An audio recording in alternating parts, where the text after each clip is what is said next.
Buenas tardes, ¿cómo están? Vamos a seguir con nuestras clases de Derecho Procesal Civil 3. Aquí había recibido, ¿cómo haré yo para conseguir esto? Quinto C. Quinto C. Perdón, quinto C no, es quinto B. Fíjense bien, aquí tengo un joven que se llama Christopher no sé qué, porque no aparece el apellido, debe ser como... Rangel. Él me dice: buen día, profesor. Según entiendo, es el mismo juez de la causa quien debe admitir o negar el recurso de casación para que así vaya a la sala civil. Pero, ¿qué sucede si lo inadmite?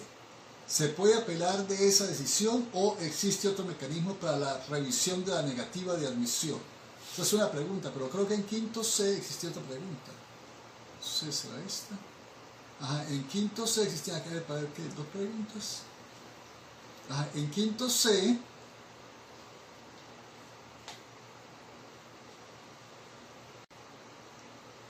por cierto que los de quinto C no les he podido conseguir en el archivo el correo, por lo que tengo que estar mandando a quinto B la sentencia y los de quinto B se la remiten a ellos. Es necesario que me manden el correo, pero aquí a la computadora. Aquí tengo... no. Hay preguntas. Hay preguntas, es en quinto B. Pero yo creo que en quinto B existían varias preguntas. Ajá,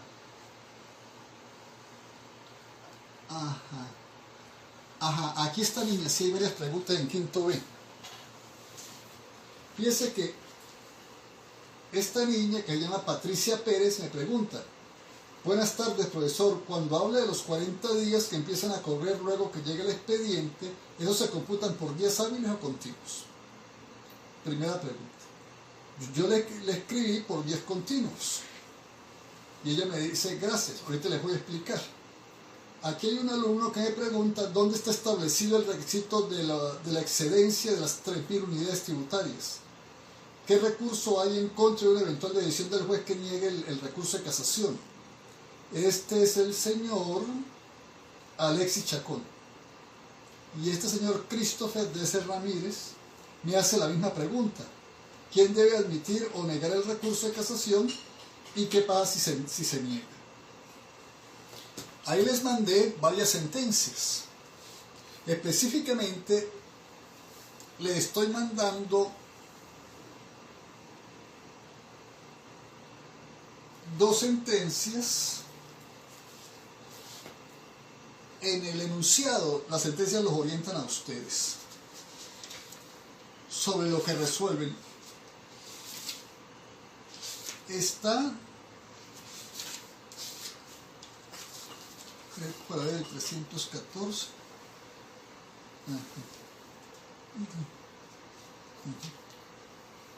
Una de ellas tienen que leer el subrayado. Esto lo hago para facilitar el acceso a la información, al conocimiento que deriva de las sentencias. No tengo la computadora se me echó a perder esta mañana y no me prende, tengo que mandarla a arreglar esta tarde. Una de ellas establece para la niña Patricia que el lapso es de 40 días continuos. Incluso hace el cómputo desde el momento en que se formalizó o que se presentó, el anuncio del recurso en el Tribunal Superior, la fecha en que el Tribunal Superior admitió el recurso de casación,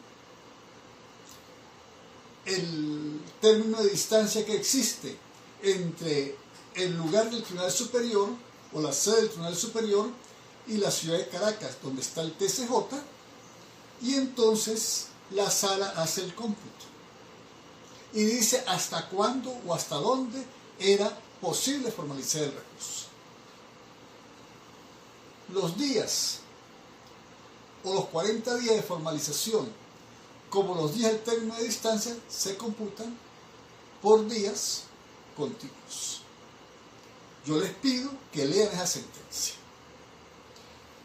el otro joven me pregunta que de dónde deviene el requisito actualmente de las 3.000 unidades tributarias, porque el Código de Procedimiento Civil establece 250.000 bolívares. Actualmente rige el artículo 86 de la Ley Orgánica del Tribunal Supremo de Justicia. Expresamente, el artículo 386 señala que el recurso de casación es admisible cuando la cuantía de lo controvertido excede de las 3.000 unidades tributarias. También hay una sentencia de las que les mandé que habla expresamente o que se refiere expresamente a ese punto. Y fíjense, hay una sentencia de la Sala Social que plantea el punto de las distintas pretensiones. Es decir, hay una acumulación de pretensiones. El exceso de las 3.000 unidades tributarias, según la sentencia, no hace admisible el recurso. Si hay una pretensión que está estimada en 70.000 bolívares, hay otra en 400.000 bolívares, hay otra en 500.000 bolívares, y el conjunto de las pretensiones llegan a ser los 4 millones de bolívares, por ejemplo, por sí solo no tiene recurso de casación. Tendría recurso de casación si una sola de las pretensiones excede de las 3.000 unidades tributarias. Léanse esa sentencia que es de la Sala Social. Esto es importantísimo porque las sentencias, aparte de que aparte de que los ilustra a ustedes comienzan un proceso de aprendizaje sobre la forma como se manejan las sentencias.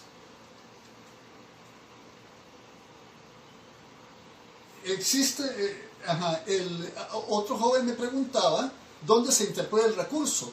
El artículo 314 es muy claro: el recurso de casación se anuncia ante el tribunal que dictó la sentencia, o se puede anunciar ante cualquier otro tribunal. Hay una sentencia de las que les mandé anoche que establece, es decir, la reforma del artículo 314 y la reforma del artículo 317, perdón, no la reforma, sino una nueva interpretación del artículo 314 y del artículo 317 que es mucho más precisa. Esa creo que es la sentencia número 585 del 13 de diciembre del 2019. La sentencia es muy importante que la trabajen, porque la sentencia de alguna forma está extendiendo la forma de interpretación de los artículos 314 y 317. Es decir, el recurso de casación se interpone por principio ante el juez que dictó la sentencia que se va a recurrir, y se interpone en los 10 días siguientes al término del lapso que tenía el tribunal para dictar sentencia, si se dictó ese lapso, o en los 10 días siguientes a que fue notificada la última de las partes, si se dictó fuera del lapso, en el entendido que en este caso igualmente se aplica la doctrina de casación, de que el recurso de casación puede interponerse después de que conste en autos la sentencia en cuestión. Solo en caso de imposibilidad material podrá anunciarse ante otro tribunal distinto al tribunal superior que dictó la sentencia, o ante un registrador o notario, para que éste lo pase de inmediato al tribunal que debe admitirlo o negarlo a los fines del pronunciamiento de ley. ¿Qué ocurre si el Tribunal Superior niega la admisión del recurso de casación? Si el Tribunal Superior niega la admisión del recurso de casación, entonces acudimos a la sala por vía de hecho. Anunciamos recurso de hecho que tenemos que formalizar en los 5 días siguientes. Es decir, el recurso de hecho no pretende examinar el fondo de lo controvertido. Con el recurso de hecho buscamos darle razones a la sala que la llevan al convencimiento de que esa sentencia a la que le ha sido negada la admisión del recurso de casación, en efecto lo tiene. Entonces, el recurso de hecho lo va a resolver la sala civil, y si la sala civil declara con lugar el recurso de hecho, el juez superior tiene que admitir la casación y tiene que remitirle a la sala civil el expediente. Creo que de esta manera doy por contestadas las preguntas que me formularon en el transcurso de la semana. Cualquier cosa me pueden volver a escribir tanto los alumnos de quinto B como los alumnos de quinto C, porque de los alumnos de quinto C aquello es un desierto, no se sabe nada, ¿no? Mientras que los de quinto A, de los quinto B están haciendo reiteradamente preguntas. Con el artículo 313 del Código de Procedimientos Civiles. Bueno, pues ustedes tienen una sentencia en la que el juez superior les declaró sin lugar la pretensión. Perdieron el juicio. Supongamos que la sentencia fue dictada dentro de los 60 días. Y supongamos que el valor de lo controvertido es de 5 millones de bolívares. Es decir, excede de las 3.000 unidades tributarias. Ustedes tienen recurso de casación. Ustedes van al Tribunal Superior y allí, a través de una diligencia, anuncian que interponen el recurso de casación contra la sentencia en los 10 días siguientes a los que ya hemos aludido. Y el tribunal, vencidos esos 10 días, se va a pronunciar sobre la admisibilidad o no del recurso. Por ahí el joven me preguntaba qué pasa si alguien me dice que no hay recurso. Entonces yo voy de hecho a la sala. Pero es posible que el juez les diga que es admisible el recurso. Fíjense ustedes que ahora les toca comenzar a pensar sobre cómo van a ser ustedes en la sala. Porque el recurso de casación es un recurso extraordinario, muy distinto al recurso de apelación. Hasta aquí ustedes me pueden decir, sí, se parece al recurso de apelación, porque resulta que dictada la sentencia yo tengo 5 días para ir a diligenciar y apelar de la sentencia a primera instancia, lo mismo que tengo que hacer en el superior. Pero es que después que el juez les admite el recurso, ustedes tienen que elaborar lo que en la práctica, en la teoría, se llama la demanda en contra de la sentencia que están recurriendo. Y ustedes esa demanda o ese recurso no lo van a redactar según su leal saber y entender, sino en la forma que le establece el Código de Procedimientos Civil. Y en el orden que le establece el Código de Procedimientos Civil, porque como ustedes van a comprender más adelante, o entenderán en el futuro, esto tiene un orden lógico. Ustedes tienen que seguir ese orden. Vamos a estudiar la demanda. Vamos a analizar la demanda. Vamos a examinar la sentencia. Y la vamos a estudiar y la vamos a analizar a la luz del artículo 313. ¿Qué es lo primero que tenemos que buscar? Se declarará con lugar el recurso de casación cuando en el proceso se hayan quebrantado u omitido formas sustanciales de los actos que menoscaban el derecho de defensa. No se les olvide el 49.1 constitucional. El derecho de defensa forma parte del debido proceso. Si existe una infracción al debido proceso, si existe una infracción al derecho de defensa cometido por el tribunal durante el procedimiento, que de alguna forma les haya enervado a ustedes la posibilidad de ejercer sus recursos, de ejercer sus alegatos, esa situación causada por el tribunal queda enmarcada dentro de una de las causas de formalización.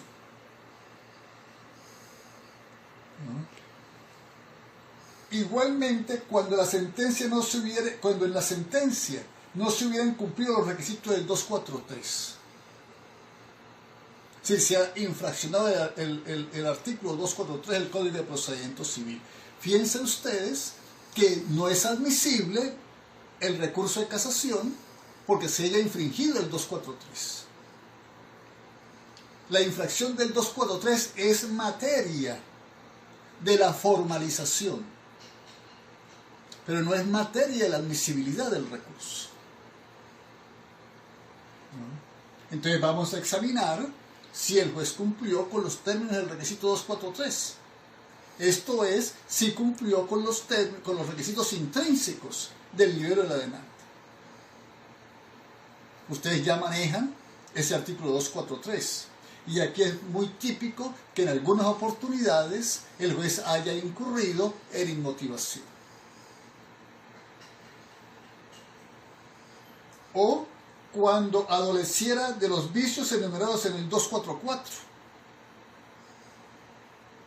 Es decir, porque la sentencia sea contradictoria, porque la sentencia no se puede ejecutar o porque se haya incurrido en ultrapetita, en sintrapetita, en extrapetita.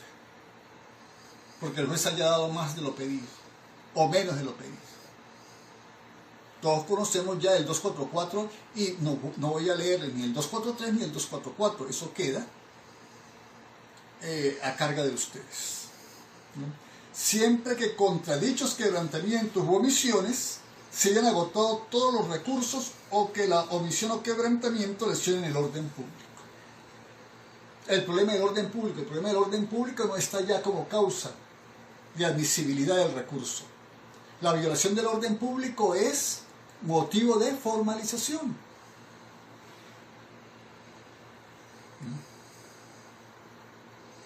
Sí. Está presente en el procedimiento o en la sentencia alguna de estas situaciones, esa situación, ese acto del procedimiento, ese acto del juez en el que se violentó el derecho de defensa o el debido proceso, en el que se omitió o en el que se quebrantó alguno de los requisitos del 243, o en el que se violó el artículo 244, o si se incurrió en la infracción de alguna norma de orden público, nos permite formalizar ante la Sala Civil del Tribunal Supremo de Justicia el recurso de casación anunciado dentro de aquellos 10 días y admitido al día siguiente por el Tribunal Superior sobre la base del numeral 1 del artículo 313. Es lo que se llama la casación de forma. La formalización del recurso de casación por defecto de forma o por error improcedendo.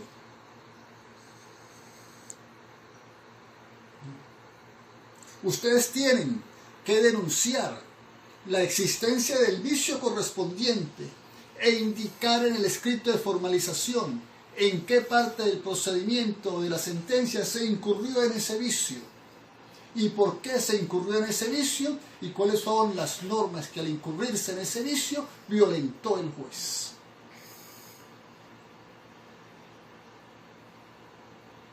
Indudablemente, que el vicio pudo haberse producido en primera instancia.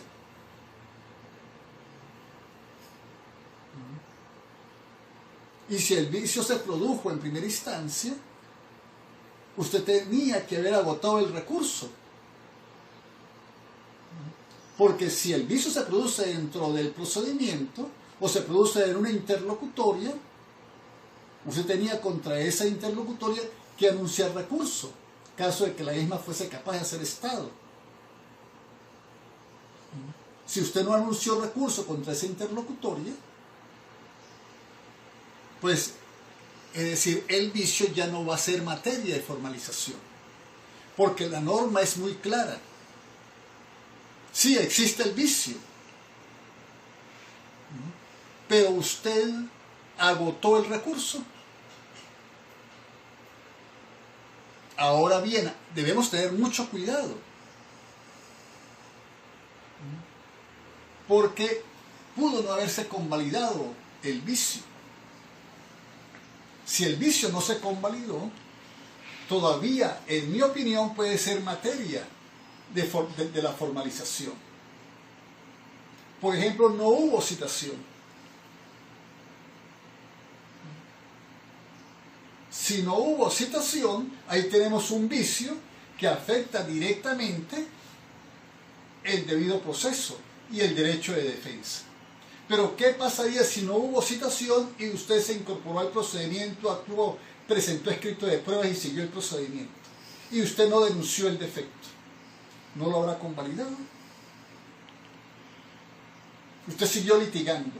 Y al final, cuando obtuvo una sentencia contraria en el juzgado superior, usted anuncia recurso de casación y alega que usted, bueno, pudiéramos decir, bueno, hay una reposición de la causa, pero es que usted debió haberla pedido cuando usted actuó por primera vez y usted no lo hizo. Entonces, es decir, formalizamos forma, recurso de casación por defecto de forma, cuando en el proceso se hayan quebrantado u omitido formas sustanciales de los actos que menoscaban el derecho de defensa o el debido proceso. No se les olvide el 49.1 constitucional.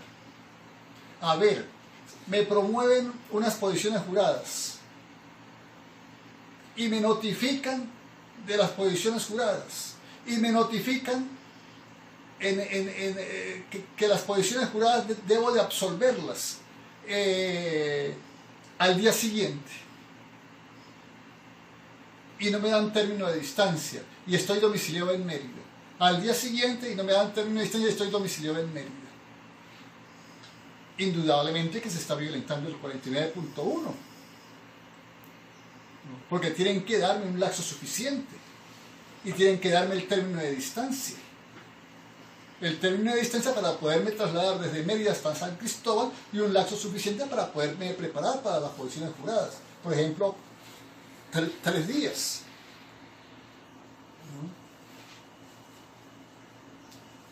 Tengo que evacuar una prueba y la prueba se evacúa en el estado Guárico y me dan 72 horas para evacuar la prueba. Piensen ustedes cómo se está violentando el artículo 49.1, porque el lapso tiene que ser suficiente para poder ejercer el derecho de defensa y para que se dé el debido proceso. O se acuerdan las posiciones juradas y no se ordena la notificación de la parte. El juez me niega un lapso. Entonces, en esos casos hay una violación del debido proceso y del derecho de defensa. Y como les digo, tenemos la violación del 244 del Código de Procedimiento Civil, la del 243, en el entendido que si esas violaciones se produjeron en primera instancia, nosotros teníamos que haber agotado el recurso ordinario, porque no podemos pasar por alto que el Código de Procedimiento Civil y la jurisprudencia establecen que el recurso de casación procede contra las sentencias de última instancia.